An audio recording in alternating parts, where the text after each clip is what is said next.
Y en el contexto en el cual nos encontramos ahora, en el mensaje que voy a compartirles, ya Josué no está a punto de entrar a la tierra de Canaán, ya Josué está a punto de partir a la presencia de Dios. Él ya ha tomado parte de las ciudades de la tierra de Canaán, pero faltaban algunas, y entonces él llama al pueblo para animarles y exhortarles y convocarles a terminar de conquistar las ciudades que ellos no habían terminado de conquistar. ¿Y qué me enseña esto a mí? Que muchas veces nosotros comenzamos a avanzar en esa etapa de conquista de las promesas, los sueños, los retos que Dios ha puesto delante de nosotros, pero a veces, como el pueblo de Israel, vamos a leer que la Biblia dice que Dios ya había dado paz a Israel de sus enemigos alrededor. Muchas veces cuando hemos avanzado un poco y nos sentimos tranquilos, hablo en masculino aunque esté en un grupo de mujeres, porque me escucharía muy raro diciendo aunque estemos tranquilas, ¿verdad? Entonces, y más si lo ven por internet, lo van a editar y van a decir Jesse en un congreso gay o algo por el estilo. Así que por eso hablo pues en masculino, pero tú obviamente aplícatelo a ti como mujer. Muchas veces, al igual que ellos, cuando nos sentimos tranquilos, cuando ya las cosas se calmaron, bajamos la intensidad con la que estábamos buscando a Dios, y cae mucha gente dentro del cristianismo en una zona de confort, en una apatía espiritual. Es muy común, por ejemplo, que la gente, cuando le está pasando mal, cuando hay una crisis económica, algún hijo se fue de la casa, se perdió el trabajo, hay una enfermedad, se vino la suegra de viaje, cualquier tormento como estos que viene a afligir nuestras vidas, la gente comienza a buscar intensamente a Dios. Yo no sé cuántas de ustedes llegaron a Cristo porque un problema las orilló a eso, ¿verdad? Porque fue su última salida cuando debió de haber sido la primera opción. Pero bueno, el Señor a veces permite que nosotros seamos sacudidos de nuestra comodidad para recapacitar y volvernos a Él. Y muchas veces cuando todo está bien, pues la gente se confía, baja la guardia y se aparta de Dios. Me han tocado infinidad de personas en consejería que cuando estaba mal su matrimonio, cuando estaba mal su vida, uno de sus hijos, aquí estaban en todos los estudios, en todos los congresos, en todas las reuniones, y cuando las cosas se estabilizan, de repente uno se espanta porque piensa que fue el rapto y que se quedó, porque estos hermanos desaparecen de la congregación. Y es lo que pasó con el pueblo de Israel. Ya Dios les había dado paz y cayeron en una zona de confort, y Josué, antes de partir, los convoca para recordarles que todavía no habían terminado. Qué bueno que hemos avanzado, pero todavía faltaba mucho por delante, y es lo que yo quiero recordarte en este mensaje, al mismo tiempo que veremos cuáles son algunos enemigos que se pueden interponer entre todo eso que está pendiente y nosotros. Yo no sé cuánto tiempo tienes en Cristo y en qué áreas de tu vida has avanzado. Hay personas que dicen, ya cambió mi carácter, ya desde que estoy en Cristo dejé el cigarro, las drogas, el alcohol, ya no fumo, no me emborracho, no insulto, no corro, no grito, no empujo, todos los nos que quieras. Qué bueno, gloria a Dios, amén, aleluya, muchas felicidades, te vamos a poner una alfombra roja, vas a recibir un Oscar, síguele echando ganas. Pero, querida hermana, no caigas en el error que cayó el pueblo de Israel en muchas ocasiones, y que cae la iglesia, y es algo repetitivo en la Biblia, que cuando nos sentimos en paz nos conformamos y nos olvidamos que Dios todavía tenía territorio por delante para conquistar. No es un caso exclusivo, ni estoy haciendo una alegoría mal interpretada de este pasaje. De hecho, Josué los convoca a conquistar, pero el libro de los Jueces nos narra que ellos no lo hicieron, que prefirieron hacer alianza con estas ciudades, volverlos tributarios. ¿Y qué es lo que pasa después? Que estas ciudades que no conquistaron esclavizaron una y otra vez al pueblo de Israel. Avanzas más adelante al Nuevo Testamento y te encuentras con que Jesús envió a su iglesia a predicar en este orden: Jerusalén, Judea, Samaria y hasta lo último de la tierra. Pero todo iba también en Jerusalén, que ¿qué hicieron? Allí se quedaron. ¿Y quién fue la primera persona que fue a predicar al siguiente círculo, que era Samaria? Felipe, un diácono. Y dirás, bueno, a lo mejor los apóstoles lo enviaron. No, ni fueron los apóstoles ni enviaron a Felipe. ¿Sabes por qué Felipe llegó a Samaria? Porque Dios permite que venga una persecución sobre la iglesia, hace esto que ellos tengan que huir, y al huir abandonan su lugar de origen. Ellos tienen que escapar para salvar su vida. Felipe, en medio de esa escapada, llega a Samaria, donde comienza a predicar la palabra de Dios. Lo digo entre comillas fortuitamente, porque en Cristo no hay coincidencias, hay diosidencias. Dios lo permite por algo para que él vaya y empiece a predicar, y a través de él hacer milagros. Y entonces el territorio del reino de los cielos se ensancha gracias a una persecución. Yo no sé ¿Cuántas a lo mejor están pasando tiempos complicados y en tu oración le estás preguntando a Dios ¿por qué? En vez de decirle ¿para qué? Yo no estoy diciendo que necesariamente esta es la razón, pero es una probable razón. A veces cuando estamos cómodos en nuestra vida y todo está bien, bajamos la guardia, nos apartamos de Dios, y Dios no porque nos quiera tener como títeres, como un titiritero, sino por amor a nosotros, porque sabe lo que va a pasar si no nos acercamos, porque sabe que separados de Él, Juan 15:5, nada podemos hacer. Permite que vengan situaciones adversas que nos sacudan para que nos vuelvan a Él, insisto, no porque nos quiera tener como títeres, sino porque sabe que es el único camino para terminar de cumplir nuestro propósito en esta vida. De lo contrario, la gente anda vagando y muchos, como el pueblo de Israel, mueren dando vueltas en el desierto sin haber cumplido su propósito. Entonces, has avanzado, gloria a Dios, pero tienes que recordar todo lo que todavía está pendiente. Hay gente que todavía no conoce de Cristo, que el Señor te ha llamado a compartirles. Hay familia en casa por las que tienes que seguir orando. Hay proyectos que Él puso en tu corazón que no se han concluido todavía. Él nos llamó a ser luz, a ser embajadores en nombre de Cristo, y hay todavía mucho terreno por delante, pero la iglesia, cuando se siente cómoda, cae en una situación de confort. Así estaba Israel, y entonces Josué los convoca para animarlos a retomar la etapa de la conquista y advertirles explícita o implícitamente algunos enemigos que podrían interponerse entre la conquista y sus vidas. Y de esto vamos a hablar el día de hoy, de cuáles son estos enemigos que llegan a estorbar para que el Señor termine en nuestras vidas todo lo que había planeado. Y el propósito de este mensaje, insisto, es que tú los puedas detectar y que no te estorben, y que todo lo que Dios quiere hacer lo haga. Josué capítulo 23, versículo 1 dice: aconteció muchos días después que Jehová diera reposo a Israel de todos sus enemigos alrededor. ¿Cuánto tiempo después? O sea, no es de que apenas comenzaba la paz, Jesse, no les diste chance ni 2 semanas de descansar. No, ya habían pasado muchos días que estaban en paz, porque ya habían conquistado la gran mayoría de la tierra de Canaán. Ya no estaban rodeados de enemigos. Entonces, en vez de seguir avanzando, pues ellos se quedaron tranquilos y conformes. Josué ya era grande, ya no podía seguir peleando como antes. Dice la Biblia, Josué, siendo ya viejo, ya tenía la credencial del INSEN en su cartera, y avanzado en años, llamó a todo Israel. Antes de partir dijo: yo les voy a recordar que no hemos terminado. A sus ancianos o a sus líderes, a sus príncipes o los representantes más importantes de mayor influencia de cada tribu, sus jueces y sus oficiales, y les dijo: yo ya soy viejo y avanzado en años, ya estoy pa'l catre, más para allá que para acá.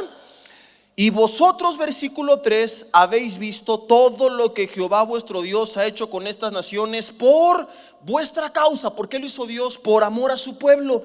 Y repite, enfatiza, recalca, dice: porque Jehová vuestro Dios es quien ha peleado por vosotros. Pon mucha atención a esto. Los siguientes versículos nos van a comenzar a narrar que Josué llama al pueblo a terminar de conquistar. El propósito del discurso de Josué era llamar al pueblo a volverse a Dios y a prepararse para lo que venía. Pero escúchame con atención, punto número 1. Ellos no podían tomar lo que estaba por delante si no reconocían gracias a quien se había hecho lo que quedaba atrás. Yo no puedo avanzar hacia lo que Dios tiene en el futuro para mí si no reconozco que es gracias a Él lo que en el pasado y presente he logrado. Tú no puedes dar un paso adelante si no estás reconociendo a Dios en tu presente. Antes de decirles: hey, conquisten, todavía falta, Dios los ha llamado, les dice: ustedes han visto todo lo que Jehová vuestro Dios ha hecho por vosotros. Y el pueblo podía caer, porque también es muy común, en el engaño de decir: ¿ya viste todas las ciudades que conquistamos? No, hombre, me cae que estamos cañones, ¿verdad? ¿Qué ejército tan poderoso somos? Somos los superungidos. Nos vamos a parar frente al espejo y nos vamos a cantar unas alabanzas a nosotros mismos, porque estamos, qué barbaridad, uyuyuy, ayayay. Josué los llama y les dice: no, ustedes pelearon, pero Dios es quien les dio la victoria. Ustedes hicieron humanamente hablando lo que tenían que hacer, pero ¿quién es el que peleó por vosotros? Dios. Él llama al pueblo y les dice: no caigan en el engaño de atribuirse la gloria a ustedes mismos, porque no van a avanzar. Si no reconocen lo que Dios hizo, eso estorba en lo que Dios va a hacer. Porque cuando dejamos de reconocer a Dios, Dios tiene que poner un alto radical en nuestras vidas y acabar con nuestra soberbia y orgullo, sea físico o espiritual. Ahorita lo explico, para que volvamos en sí y lo reconozcamos y podamos seguir avanzando. Dios haría mal en seguirnos bendiciendo con esta actitud. Por eso es que cuando gente como Nabucodonosor se envaneció y dejó de reconocer a Dios, Dios tuvo que permitir que su vida fuera sacudida para que ellos lo reconocieran. Muchas veces en nuestra vida dejamos de avanzar porque no detectamos este primer enemigo de la conquista, que es la soberbia. Ya sea en el mundo secular o en el mundo espiritual, repito, ahorita explico, pero mucha gente se empieza a envanecer, empieza a dejar de reconocer a Dios. Jesse, yo jamás lo haría. Tal vez no lo has dicho con tus palabras, pero sí lo has gritado con tus hechos. Hay gente que al no buscar a Dios cada día, al ni siquiera darle gracias por los alimentos, lo que le está diciendo es: ni te necesito ni te reconozco. Dile a la de al lado: tómala, ya se te cayó el cantón. Es lo que le estamos diciendo. Y esta es la soberbia espiritual, creer que no necesitamos de Dios. La soberbia no es solamente el que camina al pivo viendo de arriba abajo a la gente. La soberbia espiritual es creer que es por mí, que me lo merezco. Hay gente que se empieza a envanecer dentro de la iglesia por: mira cómo canto, cómo toco, cómo predico, cómo oro, no estoy cañón. Y se nos olvida 1 Corintios 12, que es el Espíritu Santo el que reparte a cada uno como Él quiere los diferentes dones. Simplemente porque a Dios así le plació hacerlo, no porque lo mereciéramos. Porque si Dios nos hubiera dado nuestro merecido, estaríamos todos perdidos y la iglesia estaría vacía. No habría ni siquiera quien predicara, queridas hermanas, porque ninguno de nosotros obtenemos nada por mérito, todo es por gracia. Necesitamos aprender a reconocer a Dios, a enseñar a nuestras siguientes generaciones que todo es gracias a Dios, que es Dios quien nos provee, que es Dios quien nos bendice, que es Dios quien nos guarda. Que nuestras siguientes generaciones no crezcan como estos chamacos presumidos que hay afuera: mi papi, mi mami, no sé qué. Y hasta dentro de la iglesia hay niños presumidos: mi papi es el pastor y mami no sé qué. Y tienen que saber ellos que no importa qué posición tengamos, no importa cuánto Dios nos haya bendecido, todo es gracias a Él. Y que crezcan agradeciéndole a Dios, porque entonces las ventanas de los cielos se abren y Dios puede seguirnos bendiciendo, porque su bendición no nos estorba, sino que lo glorifica.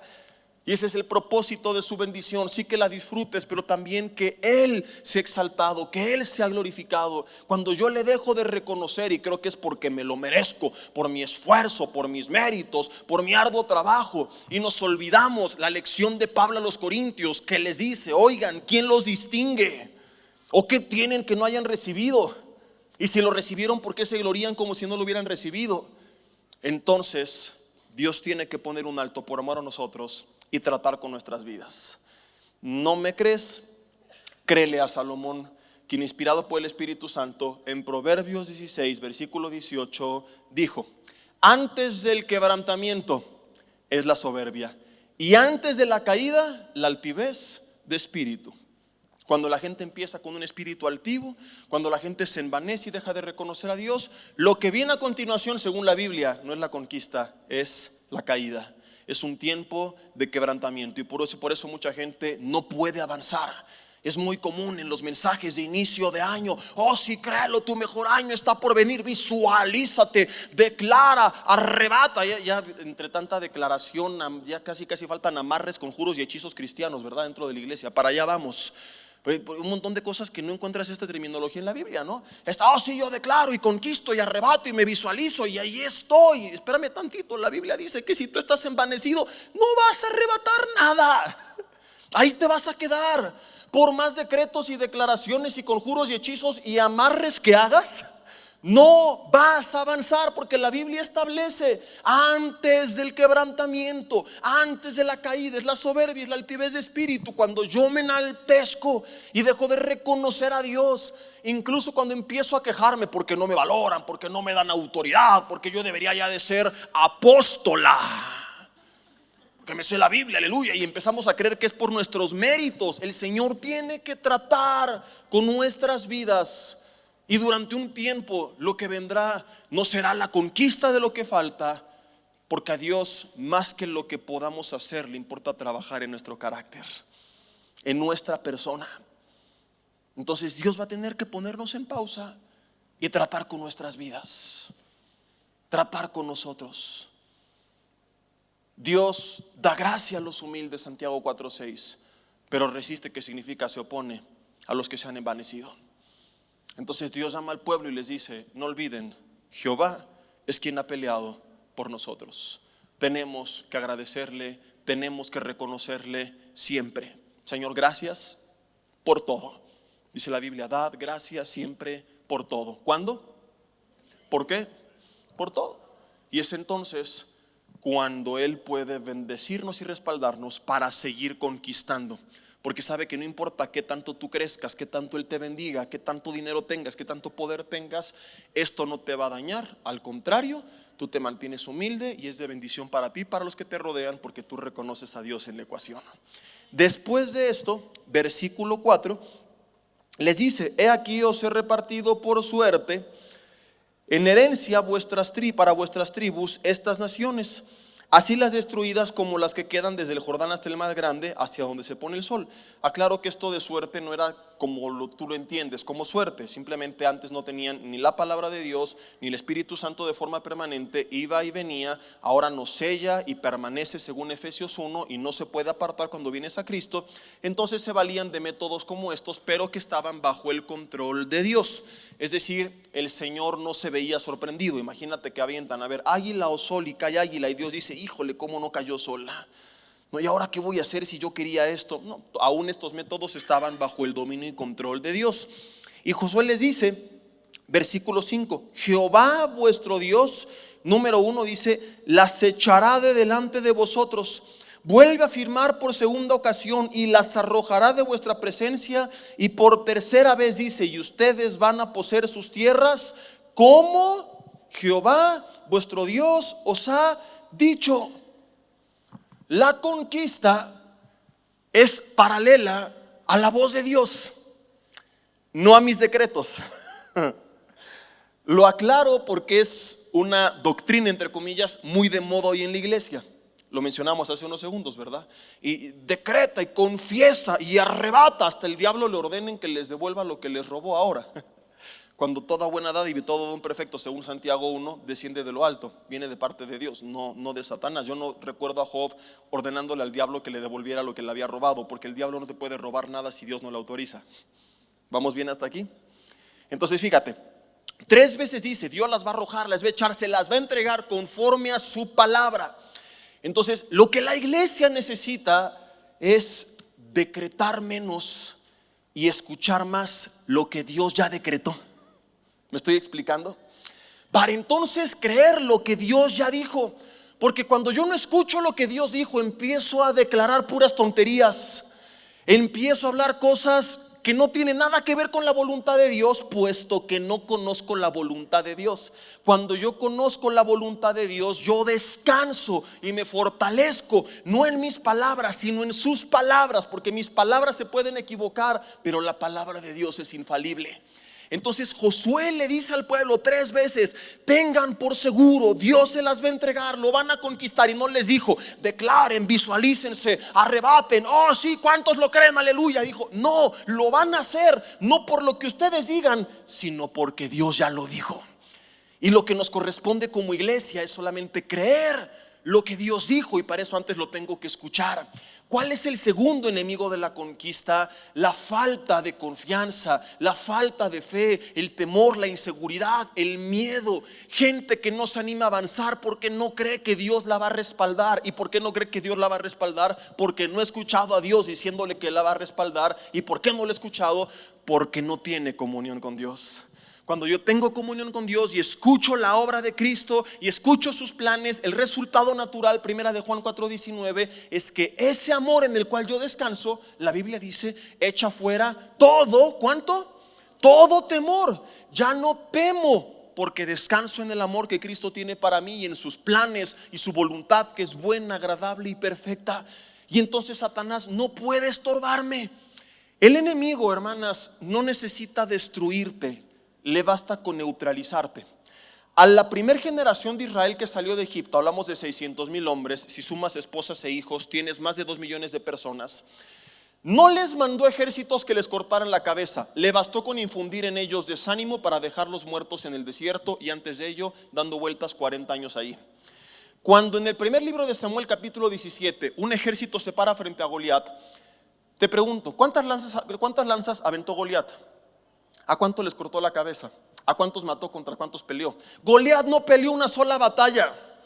Satanás no tenía que destruir a Israel a través de Goliat, le bastaba contenerlos como los tuvo 40 días, dando el grito de guerra, pero sin pelear, no por la destrucción del gigante, sino por las palabras del gigante. Y no fueron 40 años porque llegó David y se los surtió, sino ahí se quedan. Y esta es la iglesia, con la armadura, llena de la palabra a veces, dando el grito de guerra, pero no pelean porque el enemigo los llena de temor a la mitad del camino, de desconfianza, de desánimo. Viene y te dice, no, tú este año cambiar, llevas 10 años igual, no, tú no vas a poder. ¿Cómo crees que tú vas a poder leer la Biblia y entenderle? No, esto no es para ti. Tú orar, si siempre te quedas dormida, orar por los demás y que sanen, por favor, ni que fueras que. Y empieza a tratar de hacer pedazos esos anhelos, esos sueños, ese resto de las ciudades de la tierra de Canaán. Estoy hablando de todas las cosas que tú sabes que están en la palabra de Dios, pero que no has conquistado todavía. De esos planes de Dios que todavía no se han tomado y que tú algún día soñaste, y viene el enemigo y te dice, no se va a poder. ¿Cómo crees que tu hijo va a venir a Cristo?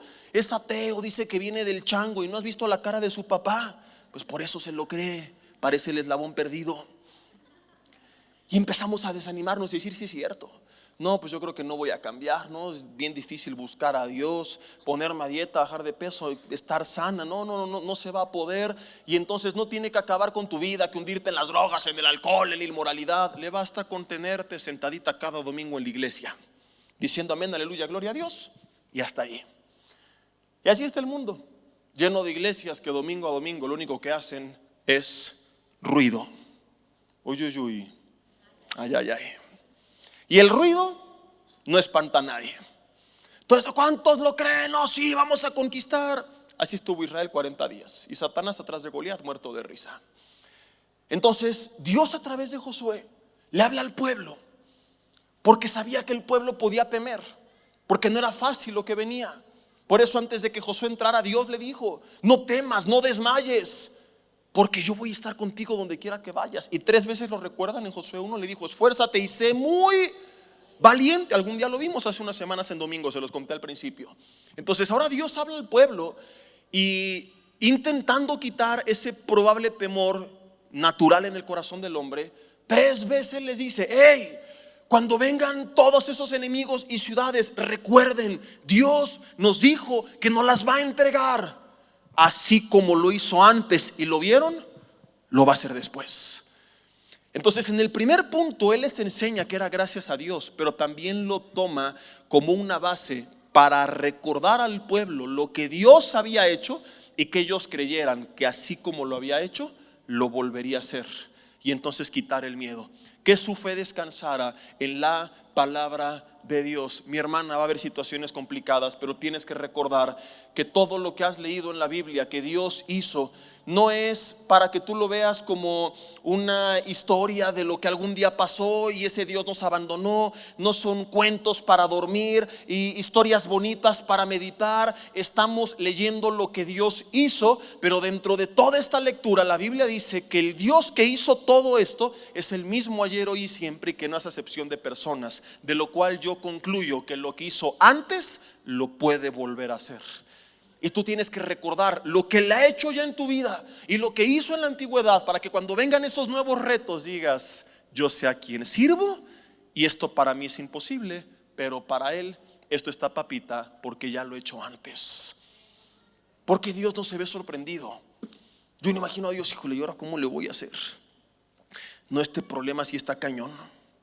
Dios mío, no, yo soy Dios, no puedo decir Dios mío. ¿Te imaginas a Dios así? Tienes que descansar en que Dios está al control. Tienes que confiar en su palabra. La fe es por el oír por la palabra de Dios. Y lo vemos una y otra vez, de forma explícita o implícita. Aquí está otra vez Josué animándolos a tener fe, partiendo de creer lo que Dios ya les había dicho. Si tú no escuchas lo que Dios dijo, no va a haber fe. Cuando tú vienes a la palabra y recuerdas sus promesas, sus mandatos, eso te fortalece y es lo que necesitas, porque el segundo enemigo de la conquista viene derivado de la apatía espiritual. Fíjate cómo se van juntando. En el primer punto, yo dejo de reconocer a Dios. Al dejar de reconocer a Dios, entonces implícitamente dejo de buscarle, y al dejar de buscarle, pues no necesita Él venir y estorbar sus planes en mi vida. Automáticamente yo ni siquiera lo voy a intentar, porque voy a dejar de creer. Necesitamos entonces mantenernos aferrados a Él, y eso nos va a llevar a creer en Él, y que el temor nos interponga entre lo que está pendiente y donde nosotros estamos. Después de esto, en el versículo 9 al 16, les da algunas advertencias. Les advierte de no hacer lo que finalmente hicieron, que fue juntarse con otras naciones. No quiero meditar en esto porque es un punto que ya hemos visto varias veces, ¿verdad? Si tú quieres resultados diferentes, no puedes hacer lo mismo que hacen todos. Quieres conquistar la tierra de Canaán, no te mezcles con ellos. Romanos 12:2 dice: quieres comprobar la buena, agradable y perfecta voluntad de Dios, no seas como todos, cambia mediante la transformación de tu forma de pensar. Si tú vas a la escuela, hablando de las estudiantes de secundaria, universitarias que nos acompañan, o cuando tú algún día fuiste a la escuela y no estudias, supongamos, y le copias a la burra del frente que sacó 5, ¿cuánto vas a sacar? ¿Por qué? Porque le copiaste a una. No me refiero a la que está enfrente de pie en la silla, ¿no? Porque empiezan a ver a la de adelante así: burra, ¿no? Burra, burra, no. Es un caso hipotético, no lo tomen literal.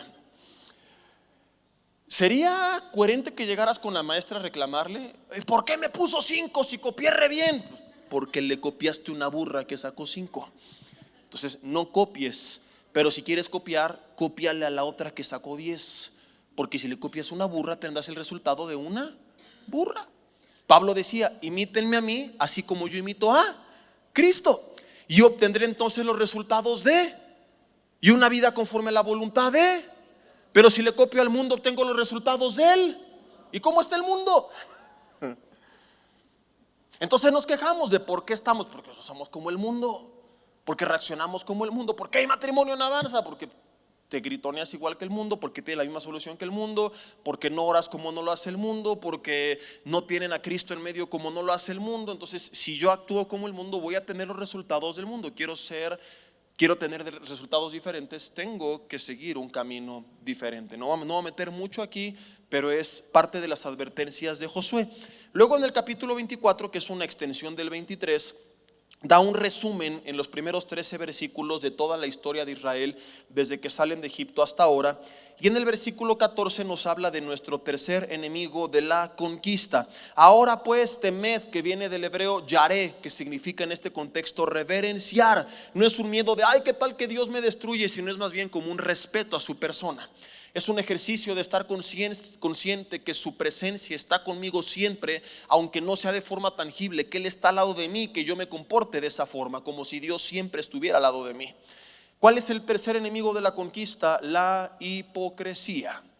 Dice: tengan temor de Dios y sírvanle con integridad, que significa ser completo, no partirte en 1000 pedazos y ser uno aquí y uno allá y otro en otro lado. Y en verdad, hay gente que sirve a Dios pero no lo hace en verdad ni con integridad. Y después vamos a ver el cuarto enemigo. Mientras tanto, quiero que te quedes con este primer versículo. Sírvanle. Yo ya le sirvo, sí, pero en verdad. Que no sea parte de mi rutina, sino: Señor, en verdad te quiero servir porque estoy agradecido contigo, y además lo hago con integridad. O sea, no soy una persona el domingo en la iglesia y otra en la escuela y otra en el trabajo y otra en la casa y otra con el marido y otra con las amigas. Yo tengo que ser íntegro, que significa ser completo. No puedo partirme en 1000 pedazos.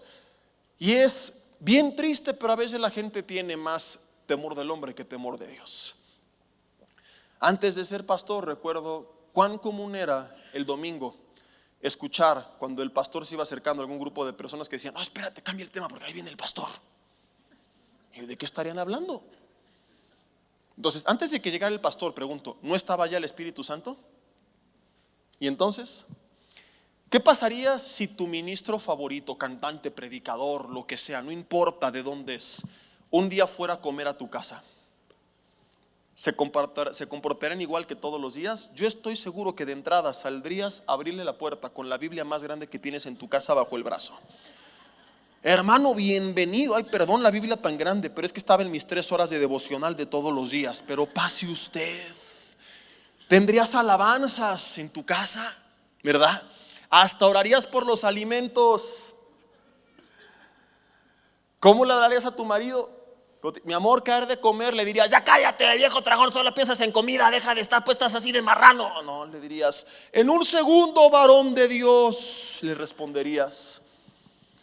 Ahora nos da risa, pero la pregunta a la que me lleva esto es: ¿por qué podemos estar dispuestos a cambiar nuestra actitud por la visita de un hombre y no hacemos nada por corregir nuestra vida cuando hemos recibido de forma permanente la visita del Espíritu Santo sobre nuestras vidas? ¿A qué conclusión me lleva esto? No hay temor de Dios dentro de la congregación. Es increíble el nivel de hipocresía. ¿Cómo podemos servir a Dios pero no con integridad? Al principio me sorprendía, incluso me sorprendía que los pastores reaccionaran con tanta frialdad ante las noticias de caídas, de situaciones por el estilo de sí. Yo esperaba que dijeran: pero ¿cómo no puede ser? Y después fui aprendiendo que no es que fueran fríos, sino que desafortunadamente se volvía para ellos común. Y ahora llegas a un punto en el que ves tanta doblez de carácter, hipocresía, que ya nada te sorprende y que reaccionas como si fueras una persona fría, pero es simplemente que te acostumbraste a algo que debería de ser anormal. Pero la iglesia va perdiendo el temor de Dios. Entonces nos acercamos y le decimos: Señor, ¿y por qué no me respaldas públicamente? Bueno, es que la palabra dice en Mateo 6 que cuando tú buscas a tu Padre en lo secreto, es cuando Él te va a recompensar en público. Cuando te ocupas de estar en orden delante de Dios, aunque los demás no lo vean, es que Él te honra recompensándote y respaldándote públicamente. Pero cuando me importa más lo que piensa el hombre que lo que piensa Dios, cuando me importa más quedar bien con el hombre y engañar y guardar las apariencias que luchar por corregir mi vida y honrar a Dios, entonces yo imagino a Dios diciéndonos: bueno, me pides que te respalde públicamente, pero lo que yo veo es que públicamente lo único que te importa es quedar bien con el hombre. Entonces, que el hombre te respalde. Le das más peso al pastor, le das más peso a la hermana, le das más peso a los hombres, que ellos te respalden. ¿Quieres mi favor en público? Corrige tu vida en lo secreto. Sal de esa doblez de carácter, sal de esa hipocresía. Y no estoy queriendo poner sobre ti, hermana, un peso que tal vez ni yo pueda llevar. No se trata de que, y si me equivoqué soy un hipócrita, y de que nunca más falles, sino de que cuando fallemos lo reconozcamos y busquemos salir de ahí inmediatamente, aunque nos tome tiempo. Una cosa es que yo esté luchando con algo y me duela, pero siga batallando por salir adelante, y otra cosa es que hay cosas en mi vida que yo sé que están mal, pero no quiero hacer nada por cambiarlas, porque ya me acostumbré a vivir así. Por eso la Biblia dice: el que confiesa su pecado y se aparta alcanzará misericordia, el que lo encubre no prosperará. El problema en este pasaje no fue el tamaño del pecado, sino la actitud que se tomó frente a él. Una cosa es que yo fallo, pero lo reconozco y le digo: Dios, ayúdame, y lo expongo. Otra cosa es que lo estoy encubriendo. Fíjate que en este contexto vamos a ver en el siguiente versículo que ellos, después de años, seguían guardando ciertos ídolos. Y qué increíblemente paciente y amoroso es Dios, que a pesar de eso los ha respaldado hasta ahora y les ha entregado las ciudades contra las que han peleado, a pesar que guardaban algunos ídolos que sacaron desde Egipto.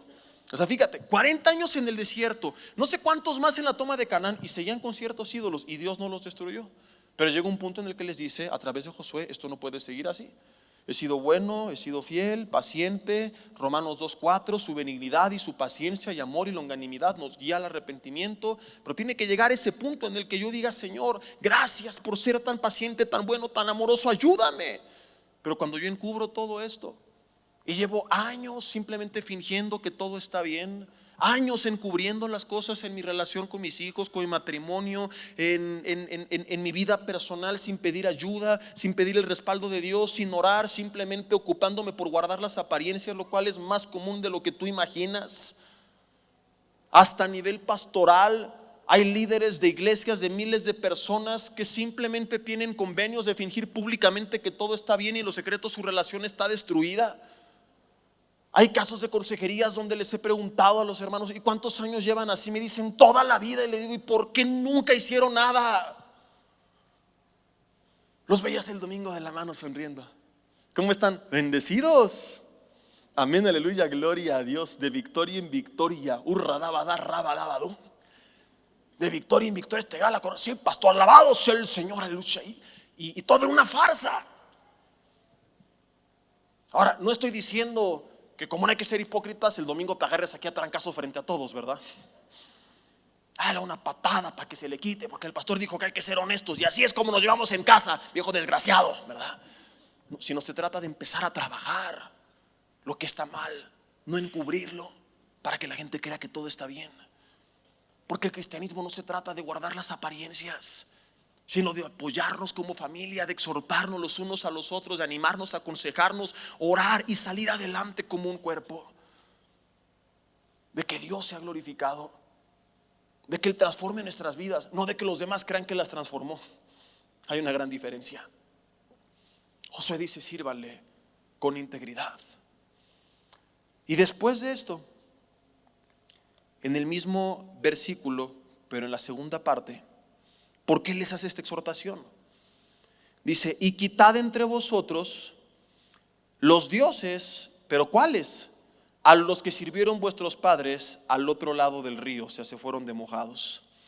Y añade: y en Egipto y servid a Jehová. Qué increíble que aún después de tantos años guardaban algunos dioses, pero particularmente dice: a los que sirvieron vuestros padres en Egipto. Y yo he visto que venimos a Cristo y aunque cambian muchas cosas, a veces esos dioses, y no me refiero a estatuas, a estampas, sino a cosas en nuestra vida que están mal, que heredamos de nuestros padres, fueron tan comunes y se arraigaron tanto que después de años mucha gente no los ha arrancado todavía de su vida. Hay cosas en tu vida con las que creciste, en tu niñez, en tu adolescencia, en tu juventud, que se arraigaron tanto que no te has dado cuenta que aunque Dios ha obrado, y gloria a Dios por eso, todavía mantienes ciertos ídolos de tu pasado.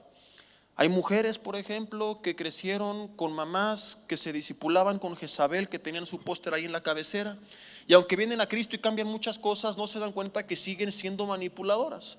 Y que el pobre marido que ni levante la mirada porque le echa unos ojos de Apocalipsis la mujer, y el otro dice: sí, mi amor, amén, lo que tú digas, alabado sea el nombre del Señor.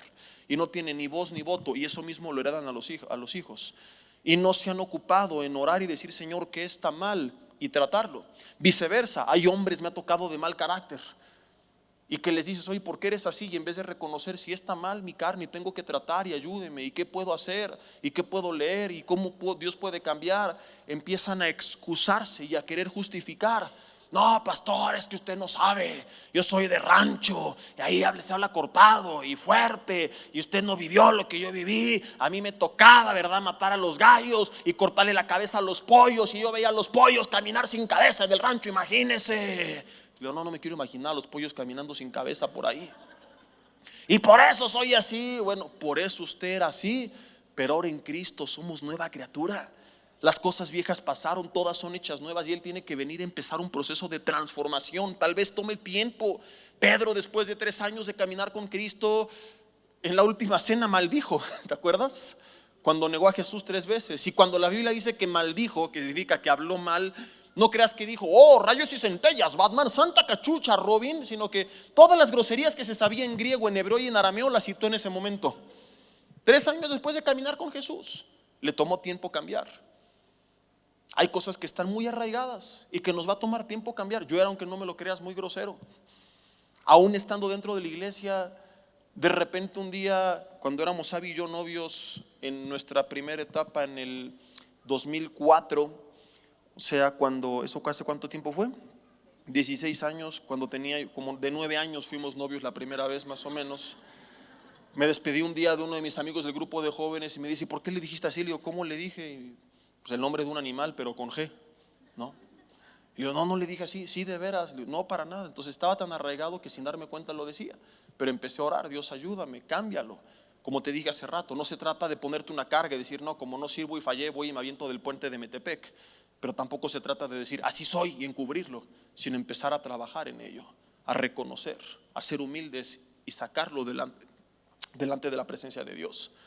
Me ha tocado hermanas que son mal habladas y peladas y pastor, perdón, pero es que soy de Veracruz. ¿No? ¿Cuántas de ustedes son de Veracruz? ¿Hay algunas de ustedes de Veracruz? ¿No? ¿Y si son peladas o no? Pero ustedes también. Ah, sí, pero ya ahí lo van tratando, ¿verdad? Entonces, hay gente así, ¿no? Ahí sí son, y sí, así son. Pero ni modo que lleguemos al cielo y a ver, todos hablen bien, pero ellas no, porque eran de Veracruz en la tierra, así que ellas sí pueden. No. ¿Te imaginas esto? Entonces hay cosas que tenemos muy arraigadas. Y fíjate, Dios es paciente y lo sabe y es tan amoroso que después de años siguió respaldando al pueblo de Israel y te ha respaldado a ti. Pero hoy te dice, hija, una cosa es que yo te haya respaldado y que lo entienda, pero otra cosa es que lo apruebe. Lo entiendo, pero no lo apruebo. Ahora tienes mi ayuda, mi favor, mi respaldo para empezar a cambiar y eliminar de tu vida esos ídolos que tú guardaste de tus padres. Si tu padre era avaro, si tu padre era inmoral, si tu madre era manipuladora, si tu madre no estaba contigo, si tu padre te abandonó, tú no puedes seguir ese ejemplo. Padres que les cuesta dar amor a sus hijos porque ellos no lo recibieron. Pero ahora tienes el mejor ejemplo, el ejemplo de tu Padre Celestial que dio su vida por ti en la cruz del Calvario para seguir sus pisadas, para ser como Él, para tratar a tus hijos como Él, para tratar a tu cónyuge como Él trata a su esposa, a la iglesia, para tratar a los demás como Él trató al mundo, para seguir sus pisadas. Pablo dijo, insisto, imítenme a mí, porque yo imito a Cristo. Dios llama al pueblo a través de Josué a eliminar estos viejos ídolos. Y por último, versículo 15, si me pueden apoyar aquí arriba en el teclado, por favor, o guitarra o lo que sea, lo que quieran tocar. Y si no, imagínense que hay música bien bonita de fondo que están tocando. Dice en el versículo 15: y si mal os pareciere servir a Jehová, si no les da la gana, escojan hoy a quién van a servir, si a los dioses a quienes sirvieron vuestros padres cuando estuvieron del otro lado del río, o a los dioses de los amorreos en cuya tierra habitáis. Pero establece este famoso y hermoso versículo: yo y mi casa serviremos a Jehová. Quinto enemigo de la conquista, en este caso él se dirige únicamente de forma indirecta a su familia, a su descendencia: los tropiezos. No dice pero yo serviré a Jehová, dice yo y mi casa. Es una forma indirecta de decirle a su familia: ¿me escucharon? O sea que no importa lo que hagan ellos, ustedes les encomiendo que después que yo no esté, sirvan como yo a nuestro Dios. ¿Sabes cuál es la razón más común de apostasía dentro de la iglesia? Los tropiezos. Digo, es muy común que la gente se cambie de iglesia en iglesia, y más en Toluca, por cualquier niñería.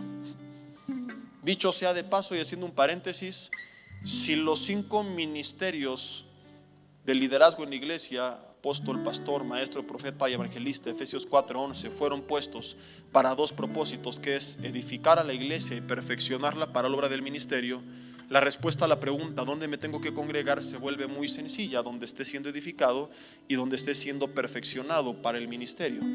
Si en algún lugar ya no estás creciendo ni estás siendo de bendición, es momento tal vez de cambiar a algún lugar donde sean de bendición para ti y tú seas de bendición para los demás. Pero eso de que me voy porque el pastor no me saludó, porque me habló muy feo la hermana, porque son hipócritas, porque por pura tontería, no es bíblico. Y son las razones por las que la gente se cambia. Pero bueno, está bien que se cambie, es su problema.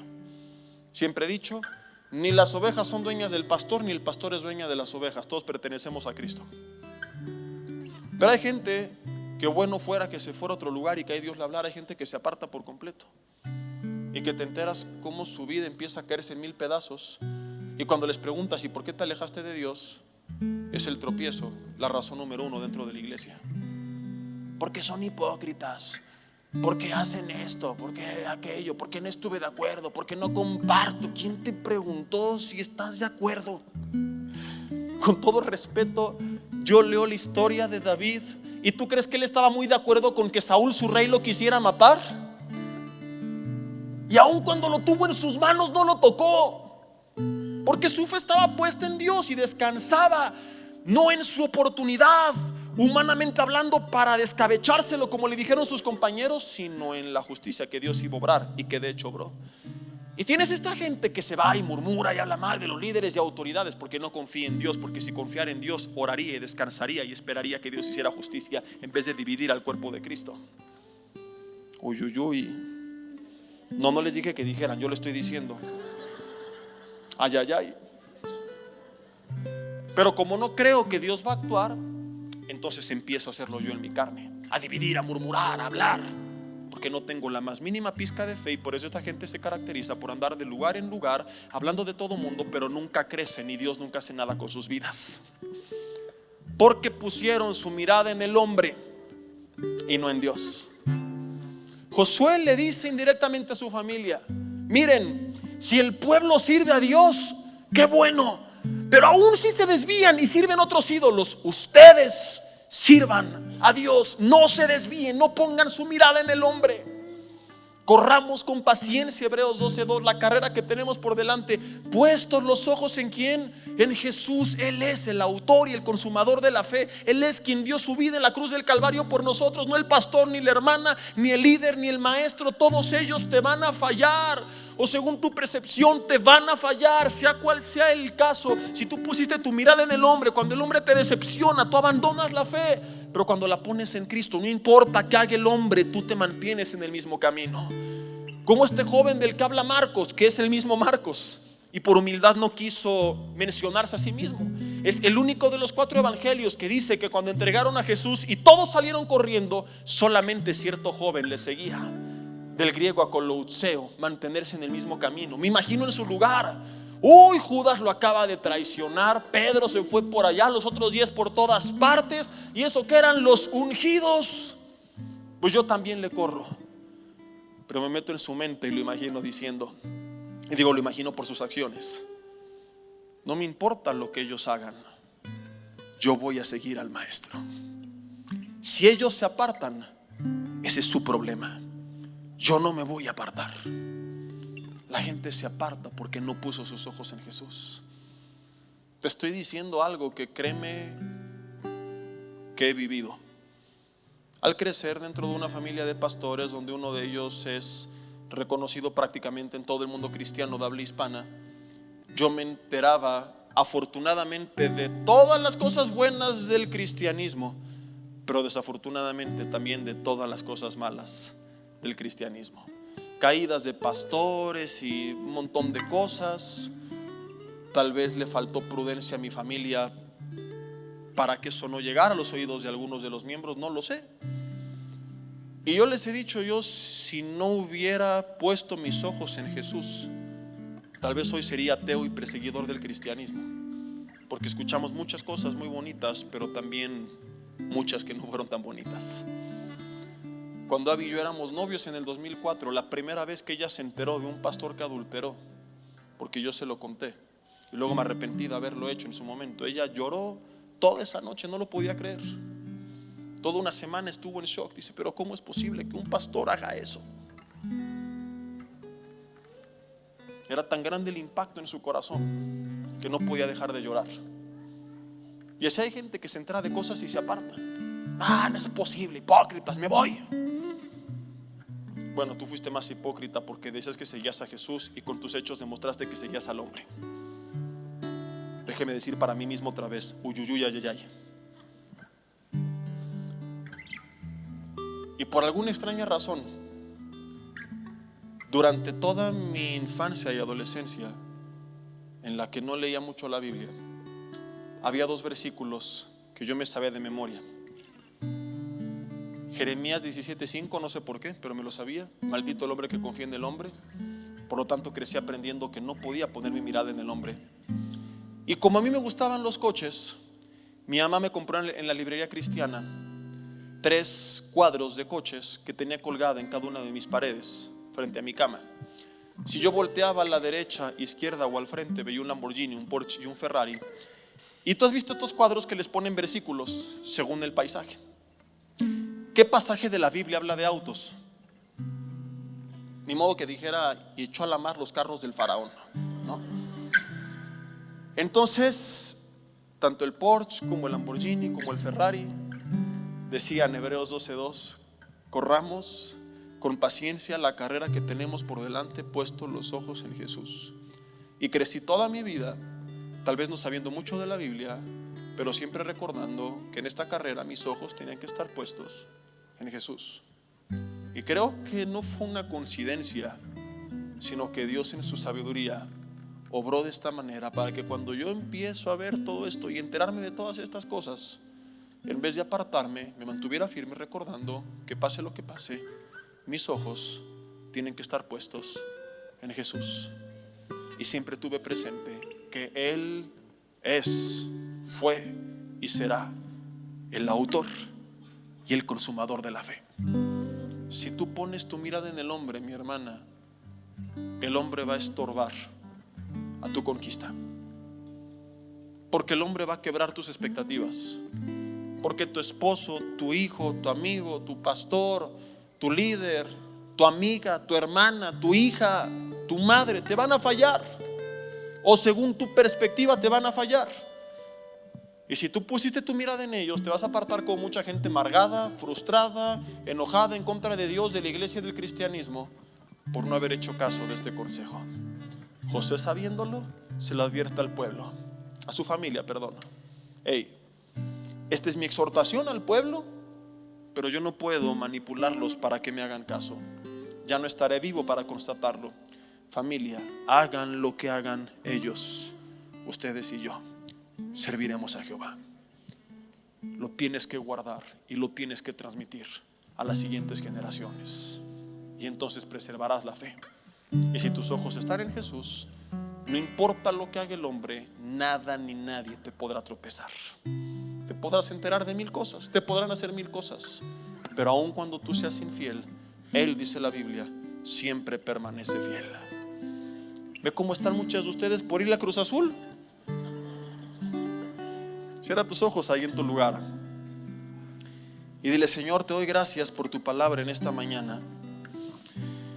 Señor, en primer lugar, queremos decirte que te reconocemos en todo lo que tú has hecho. Te pedimos perdón si no te hemos dado a ti la gloria, si nos hemos envanecido o hemos caído en esta soberbia espiritual y hemos dejado de ser humildes en espíritu. Hoy recordamos y reconocemos que todo es gracias a ti, por tu gracia, por tu misericordia. Como le dijo Josué al pueblo, todo esto lo hizo Dios por nosotros. Él es quien ha peleado por nosotros. Te reconozco en lo que has hecho, Señor, y creo en lo que vas a hacer. Si ha habido duda, temor, incertidumbre, hoy en el nombre de Jesús le echo fuera y descanso, Señor, no en lo que yo decrete, sino en lo que tú ya decretaste. Mi fe no está puesta en mis confesiones, sino en la tuya, en tu palabra que dice: nunca te dejaré, nunca te desampararé. En tu palabra que dice: aunque venga el enemigo como río, el Espíritu de Dios levantará bandera contra él. En tu palabra que establece que tu voluntad es buena, agradable y perfecta. En lo que tú ya declaraste descanso. Voy a hablar menos y escuchar más, y cuando hable que sea conforme a lo que tú hablaste, no lo que a mí se me ocurrió o lo que el predicador me dijo que repitiera aunque no tuviera sentido. Señor, reconozco que a veces he dudado porque no descanso en tu palabra. Así que en el nombre de Jesús, este segundo enemigo de la conquista hoy es derribado a través de la fe que viene por el oír. Yo elijo creerte, Señor, y voy a seguir buscando y escuchando lo que tú dices para fortalecer mi fe y que descanse en lo que tú ya dijiste que harías. Padre, te pedimos perdón si no hemos sido íntegros, si nos ha importado más el qué dirá el hombre que el qué piensas tú, si nos ha importado más durante años guardar las apariencias delante de la gente, tratando de obtener el respaldo de la gente, quedar bien con el jefe, con el pastor, con la hermana, con el líder, buscando la aprobación de él. ¿Y de qué sirve que tenga la aprobación del hombre si no tengo la de Dios? ¿De qué sirve tener la recompensa del hombre cuando el costo es perderla del Señor Dios? Hoy no me importa lo que puedo obtener del hombre. Renuncio a todo tipo de recompensa del hombre. Yo quiero la tuya. Yo quiero tu favor. Yo quiero tu respaldo. Yo solamente quiero lo que viene de parte de ti. Es todo lo que necesito. Así que Dios, aquello que está mal, voy a comenzar a trabajar. Muéstrame todos estos viejos ídolos del pasado de mis padres que tú quieres eliminar. Hoy te los entrego en el nombre de Jesús. Si ubicas a algunos, llámales por su nombre y de forma simbólica levanta una de tus manos y dile: aquí están. Este mal carácter, este temor, esta falta de confianza que me heredaron desde la niñez, esta incertidumbre, esta forma de responder, esta vida llena de estrés, Señor, esta avaricia, pereza, mala administración, manipulación, cualquier cosa, Señor, que tú me estás mostrando que está en contra de tu palabra, que está fuera de tu voluntad, yo hoy te la entrego y te pido que tú me ayudes a cambiar. Me gustaría decirte que a partir de hoy nunca más repetiré este patrón, pero no sé si lo pueda cumplir. Solo puedo decirte, Dios, que no me voy a cegar nunca más, ni encubrirlo, ni ocultarlo y seguir caminando como si nada. Es un problema que me ha quitado la paz y con el cual comenzaré a trabajar sin cesar hasta resolverlo. No importa cuánto tenga que orar, pedir ayuda, consejo, no importa si tengo que exponerlo públicamente ante alguien y sentir un poco de pena, Señor, yo no voy a encubrir más ni guardar más dentro de mí estos viejos ídolos del pasado. Hoy decido derribarlos en el nombre de Jesús y entregarlos y ser íntegro. No me importa lo que la gente piense, me importa lo que tú pienses y solo quiero tu favor. Y por último, Señor, quiero decirte que no importa lo que hagan los demás, yo y mi casa te vamos a servir a ti. Perdónanos si a veces hemos actuado mal sobre pretexto de que otro también lo hizo. De hoy en adelante la pregunta no es ¿qué hizo mi esposo? ¿Cómo se comportó mi hijo? ¿Qué hicieron los líderes en la iglesia? La pregunta es ¿qué voy a hacer yo? Tengo una responsabilidad personal no compartida delante de ti. La asumo, Señor, y sin importar el camino que tomen los demás, yo voy a seguir al Maestro. Me mantendré en el mismo camino y no me voy a apartar jamás. En el nombre de Jesús, amén. Y que así sea.